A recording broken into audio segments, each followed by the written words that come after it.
Başta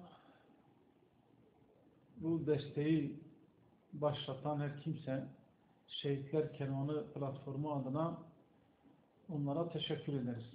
Gerçekten de bazı olaylar vardır ki toplumların bunu unutmaması gerekir.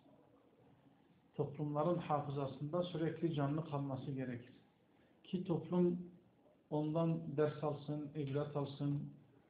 Eğer unutulmaması gereken bir olay kötü bir iz bırakmışsa o izin bir daha yaşanmaması adına bu olayların unutulmaması gerekir. Şehit Yasin ve arkadaşlarının katledilmesi olayı da bunlardan bir tanesidir. Bu olayın toplumun hafızasında silinmemesi, unutulmaması gerekir. Bu meyanda isminin okuduğu okula verilmesi kampanyası başlatanlar gerçekten güzel bir iş yapmışlardır. Bundan dolayı tekrar teşekkür ediyorum. Temennimiz ve dileğimiz odur ki Şehit Yasin'in adının okuduğu okula verilmesi ve adının ilelebet yaşamasıdır.